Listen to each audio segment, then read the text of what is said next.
Jair Bolsonaro tenta mudar a imagem construída por ele mesmo para si ao longo da pandemia e a recepção do mundo político a essa tentativa de mudança é de ceticismo.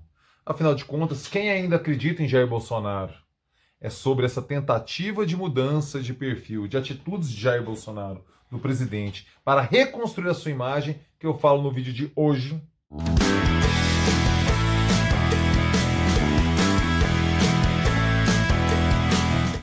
Fala aí, rapaziada! Tudo beleza? Bora gravar o vídeo de hoje, terça-feira, dia 23 de março. 23 de março? Sim, dia 23 de março de 2021. E eu começo aquele pedido clássico e tradicional. Por favor, meu filho, por favor, minha filha, se você está pintando pela primeira vez aqui no canal, seja muito bem-vindo, seja muito bem-vinda. Inscreva-se agora aqui no canal. Inscreva-se agora aqui no canal, porque aqui é vídeo novo todo dia mesmo? Sim, Pablo, sim, sim, sim, meu filho. Todo dia eu tô por aqui no YouTube trazendo vídeos com os assuntos que eu sei que você curte. Quais são eles? Cultura, democracia, política, história, cidadania e tudo mais que se passa em minha cabeça simplesmente doentia. Então não vacile, inscreva-se agora aqui no canal. Será uma honra contar com sua presença diariamente por aqui. Por isso, clique no sininho, ative as notificações, porque, como é vídeo novo todo dia, você já fica sabendo assim, no exato momento em que eu posto, beleza? Conto com a sua inscrição. Muito obrigado a todos vocês inscritos que estão por aqui, comentam.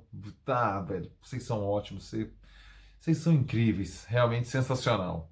Jair Bolsonaro chama para amanhã, quarta-feira, dia 24 de março, uma reunião com lideranças do Congresso Nacional, do Supremo Tribunal Federal, para estabelecer um pacto, um plano de ação coletiva no combate à pandemia.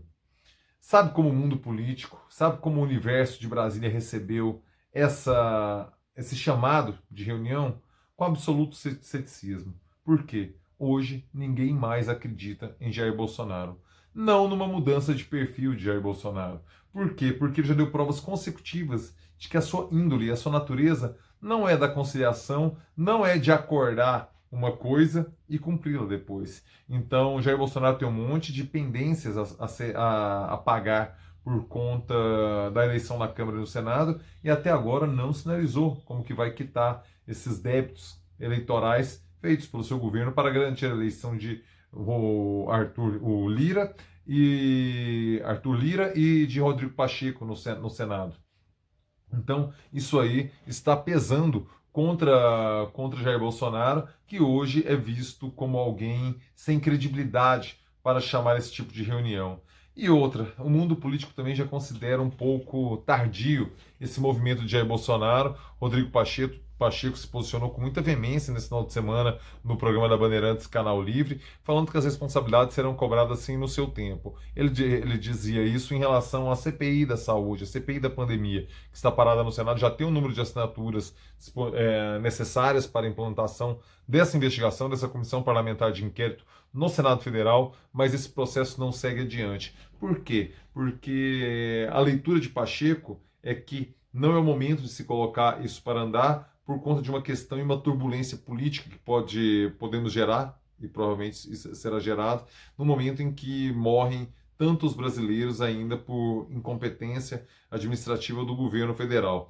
E esse vácuo gerado por Jair Bolsonaro, naturalmente, a gente sabe que ele não permanece quando a gente fala de política. Não existe vácuo de poder. Toda vez que alguém se ausenta, e Bolsonaro se ausentou desse debate, alguém vai ocupar esse espaço. No caso, Lira e Pacheco vem ocupando, presidente da Câmara, presidente do Senado, vem ocupando esse espaço. Eles já se reúnem com empresários, eles estão sentando à mesa para tomar decisões que seriam, em tese, de competência do Executivo para tocar o combate à pandemia. Não porque querem, mas por completa inoperância do governo Jair Bolsonaro. E lembremos, né, a gente está atualmente com o Ministério da Saúde acéfalo, porque não se conseguiu ainda pensar numa alternativa em que se consiga manter o foro privilegiado do general Pazuello e, ao mesmo tempo, o médico Ortega, o cardiologista Queiroga, ele precisa se desvincular de uma sociedade que ele tem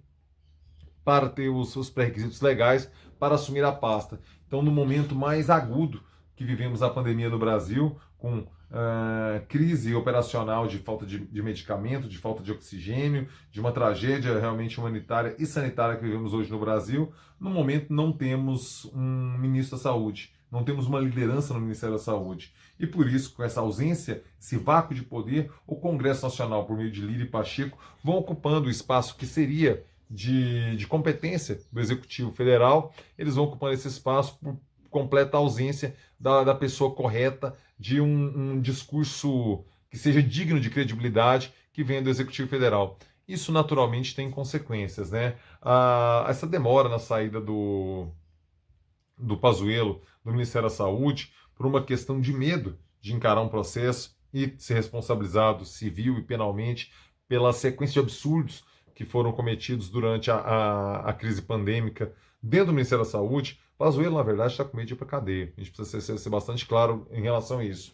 E a leitura é de que, no caso, ele indo para a primeira instância, que no caso seria o TRF de Brasília, esse processo poderia andar mais rápido e pegar Pazuello numa situação em que ele não conte mais, ele não contaria com foro privilegiado. Então vejo vocês estão pensando em criar um ministério ou alçar alguma secretaria para status de ministério, tentando garantir foro privilegiado ao general Pazuello, por puro e simples medo de ser preso, de ser responsabilizado pela gestão desastrosa que teve na frente do Ministério da Saúde, e essa conta ninguém tira de Pazuello, ninguém tira do Exército Brasileiro. Por quê? Porque estamos falando de um general da ativa comandando o Ministério da Saúde no momento em que, por uma única razão, o maior número de brasileiros de toda a história faleceu. Morre em média 1,5 milhão de brasileiros por ano. Nesse ano a Covid matou, arredondando aí, 300 mil pessoas. Nada matou tantos brasileiros por uma única razão, um período tão curto de tempo. E essa assinatura e essa tragédia tem a participação do Exército Brasileiro, por meio de um general da ativa, General Pazuello. Isso nunca poderá ser esquecido. Então essa demora na saída de Pazuello por uma questão de tentar garantir foro privilegiado ao general, vem fazendo, o Congresso Nacional, o Centrão, vem pressionando Jair Bolsonaro para que tome uma decisão. Lembremos que o cardiologista Marcelo Queiroga não era o nome preferido do Centrão para ocupar a vaga. Era o da cardiologista Ludmila Ajar, ou até mesmo do Dr. Luizinho, deputado que já foi secretário de estadual de saúde do Rio de Janeiro. Mas Jair Bolsonaro preferiu escolher um amigo do seu sogro, do sogro de Flávio Bolsonaro, um amigo de Flávio, amigo do sogro de Flávio Bolsonaro, o médico paraibano Queiroga, que não consegue assumir por uma questão burocrática, o governo não consegue dar uma solução burocrática para o que eles consideram prioridade de garantir foro privilegiado para o general Pazuello, e a gente vive esse momento de impasse. Quando o Jair Bolsonaro chama uma reunião, o seu isolamento é tal que ninguém bota fé mais no que Jair Bolsonaro fala, não acredita. Ninguém acredita que dali virá algum tipo de mudança de comportamento, algum tipo de condução diferente da irresponsabilidade gigante que vivemos hoje. E naturalmente você começa a ver falas meio esquisitas de alguns líderes do Centrão.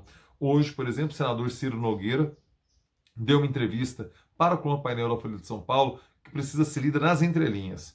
No discurso ele fala claramente que não vê o Centrão caminhando com outra candidatura a não ser Jair Bolsonaro em 2022, acredita que é passível sim de mudança Jair Bolsonaro, mas ele deixa uma coisa, é essa fala que é a mais reveladora de todo o texto. A gente não está disputando a eleição para hoje, a gente está disputando para 2022. Ou seja, tem muita água para correr debaixo dessa ponte até o momento de definição do Centrão de que caminho seguir. E aí a gente sabe que a presença de Lula no cenário eleitoral, a possibilidade dele estar na cédula ou na urna eletrônica para a escolha do brasileiro, mexe com as peças do tabuleiro. E o Centrão está percebendo a pressão que recebe dos governadores, dos prefeitos e da população pela vacina.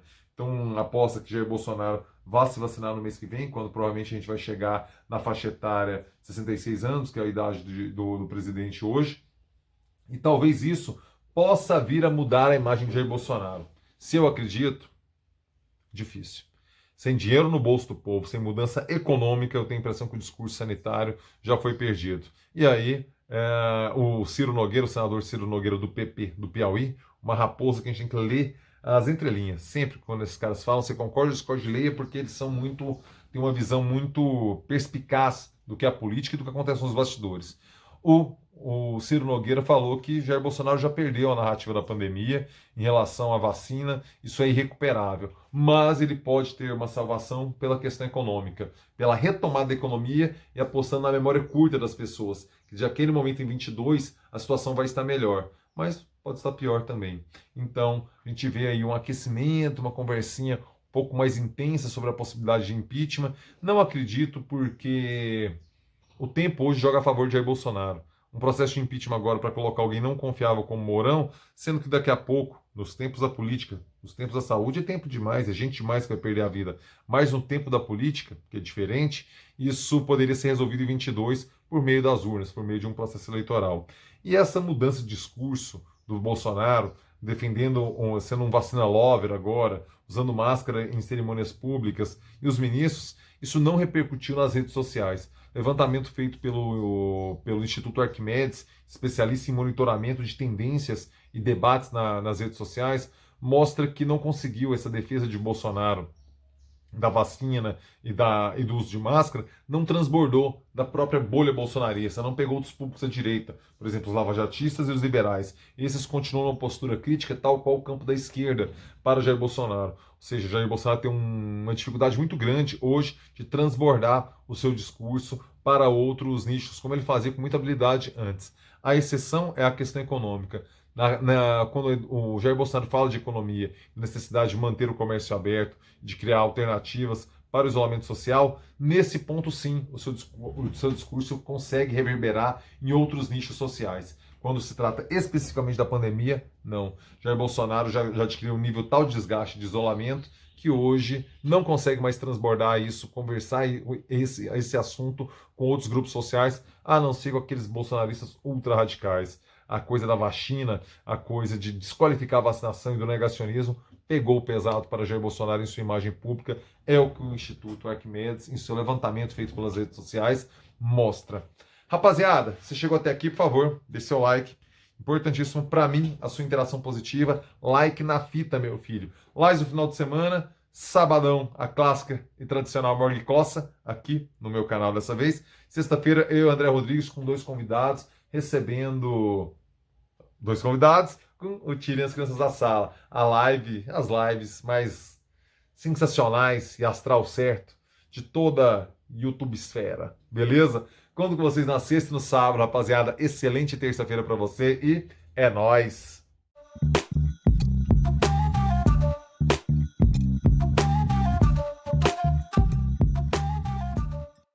Viu a vinhetinha nova aí? Pois é. Agradecer ao meu amigo Túlio Fernandes, sim, ele mandou para mim. Agradeço de coração. Mandou aqui uns modelos, gostei dessa preto e branco. Espero que você tenha gostado da vinhetinha nova aqui do canal. Vou colocar sempre para encerrar vídeo, beleza? Obrigado.